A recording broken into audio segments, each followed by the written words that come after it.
Assalamualaikum warahmatullahi wabarakatuh. Halo sahabat sejuta kisah. Senang sekali kami bisa kembali hadir menjumpai Anda. Tentu akan menghadirkan kisah-kisah nyata misteri. Dan kesempatan kali ini kami sudah menyiapkan sebuah kisah nyata misteri yang berjudul Diculik Dewi Lanjar. Penulis sekaligus adalah pelaku langsung peristiwa yang tidak masuk akal ini. Selama 2 hari dia tak sadarkan diri. Sementara itu, dia merasa telah berada di alam lelembut Dewi Lanjar. Bagaimana hal muskil ini bisa terjadi? Pagi itu, Selasa 3 Mei 2005, aku mengajak temanku pergi ke Pantai Selamaran yang berada di Kabupaten Pekalongan, bukan untuk berdharma wisata, tapi untuk menjalankan sebuah ritual dari guruku. Sesuai dengan pesan dan ajaran guruku, sifat ritual yang aku lakukan ini memang harus selalu berendam di air laut tatkala menjalankannya. Pantai Selamaran sendiri begitu cocok dijadikan sebagai tempat ritual, sebab sejak dulu pantai ini sudah aku kenal. Tatkala aku sering main ke rumah saudaraku yang berada di Jalan Panjang Wetan, Pekalongan. Dengan alasan itulah aku menjadikannya sebagai ajang ritual khususku yang memang sangat aku rahasiakan. Di samping air laut serta pasirnya yang bersih, masyarakat di sekitar pantai ini pun sangat ramah tamah kepada setiap orang yang berkunjung. Karena itu tak heran jika kawasan pantai ini selalu dipadati pengunjung, terutama di hari libur. Dengan alasan menghindari keramaian, maka aku sengaja memilih hari Selasa untuk datang ke pantai legendaris itu. Aku pun memilihnya pas tengah hari, ketika panas matahari menyengat dan membuat orang enggan berada di sekitar pantai. Ketika itu pas pukul 11 siang, aku dan temanku sampai di tempat tujuan. Angin laut yang semilir seolah menyambut kedatangan kami. Tariknya sinar mentari pun langsung terasa memanggang tubuh kami. Suasana pantai tampak sangat sepi. Hanya ada beberapa orang nelayan yang lalu lalang atau sibuk merajur jaring. Ombak datang silih berganti, menambah indahnya Pantai Selamaran di siang nan terik itu. Air laut tampak berkilauan diterpa sinar mentari.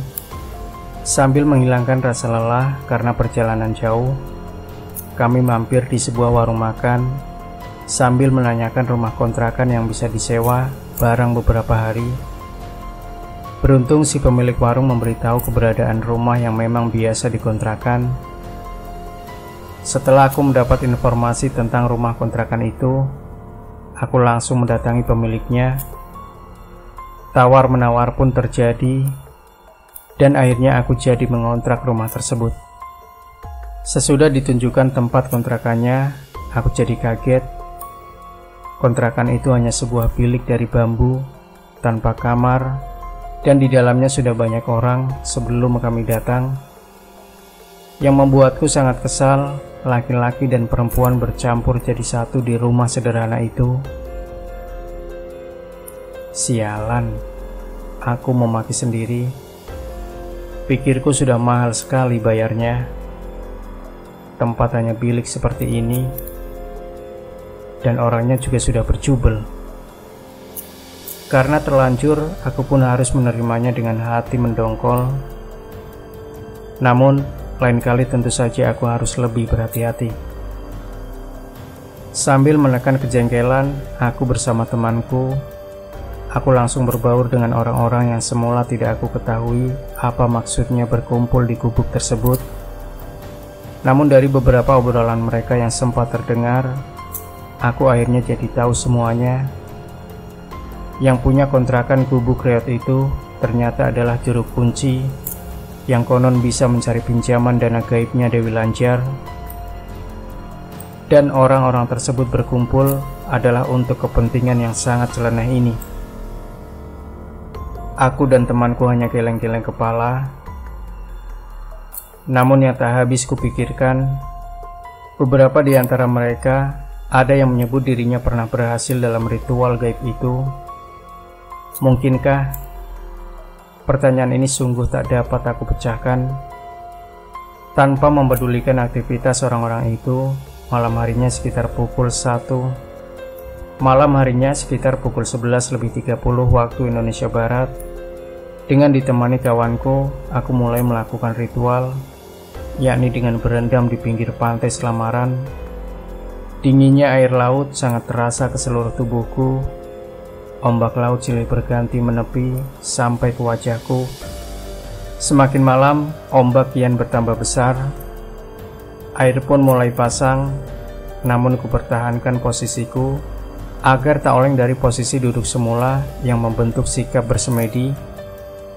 Namun di luar dugaan, ombak laut semakin besar dan air pasang kian meninggi. Dadaku terasa sesak akibat silih bergantinya ombak yang menerjangku. Lama-kelamaan kepalaku pusing, pandanganku pun berkunang. Setelah itu aku tak ingat apa-apa lagi.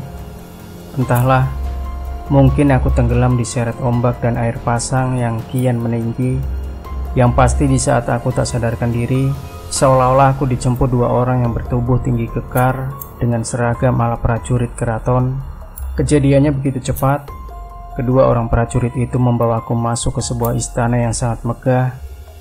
Di dalam istana yang penuh pernak-pernik barang antik, ratusan prajurit dan dayang-dayang menyambutku dengan senyum penuh keramah tamahan. Setelah memasuki beberapa ruangan dan melewati barisan prajurit, bulu balang, serta dayang-dayang yang seluruhnya seperti takjim padaku, akhirnya aku sampai di sebuah ruangan yang jauh lebih indah dari yang lainnya. Di tempat inilah aku dihadapkan kepada sosok yang disapa sebagai Ibu Ratu. Dia adalah wanita yang sangat cantik dengan tubuh sentosa. Penampilannya terlihat sangat agung, dengan mahkota bertahtakan intan berlian yang bertengger indah di kepalanya. Karisma serta kelembutan ada bicara Ibu Ratu seakan membuat seisi istana patuh dan sangat menghormatinya. Begitupun yang kurasakan, sekujur tubuhku serasa merinding saat mendengar nada suaranya yang merdu, bak buluh perindu. Setelah mengaturkan sembah ke Ibu Ratu, dua prajurit tadi mengajakku keliling istana dari satu tempat ke tempat yang lain. Di tengah jalan, aku bertemu dengan dua gadis cantik yang kemudian ku ketahui bernama Sri Lorenza dan Sri Lopaka. Mereka berdua pun akhirnya ikut mendampingiku jalan-jalan mengelilingi berbagai tempat nan permai. Akhirnya tibalah aku bersama 4 orang lainnya ke sebuah bangunan yang dikelilingi oleh sebuah sungai dengan air gemerlap. Setiap 4 penjuru sungai ini terdapat satu jembatan menuju pintu masuk. Saat aku melewati salah satu jembatannya, aku sangat terkejut. Betapa tidak, yang menjadi pijakan jembatan tersebut bukan aspal atau bahan kayu lainnya, melainkan tubuh orang-orang yang diikat kepala serta kakinya. Mereka dijajarkan saling berlawanan arah, sehingga terhampar sedemikian rupa. Yang membuatku terkejut, semua orang yang menjadi alas jembatan itu masih dalam keadaan hidup. Bergidik dan ngeri aku dibuatnya, hingga aku tak sanggup meneruskan langkahku. Melihat keterkejutanku, Sri Lorenza cepat-cepat memberi isyarat padaku untuk meneruskan perjalanan sampai ke bangunan yang ada di seberang sungai. Karena aku masih berdiri terpaku, gadis berlesung pipit itu akhirnya menggapi tanganku dan segera mengajak melangkah. Setelah itu, kami berlima menapaki jembatan yang terbuat dari anyaman tubuh manusia itu. Seperti tak ada masalah, keempat orang itu menginjak satu demi satu orang-orang yang menjadi alasan jembatan. Seakan mereka tak punya rasa kasihan sedikit pun. Dengan risih, aku pun terus mengikuti langkah mereka. Ketika itulah dengan jelas aku mendengar dari mulut orang-orang itu jeritan yang sangat histeris. Ya, mereka menahan rasa sakit yang tak terperi. Ini juga jelas terlihat dari raut muka mereka yang tampak sedemikian menderita. Sesampainya di ujung jembatan, aku menghentikan langkahku.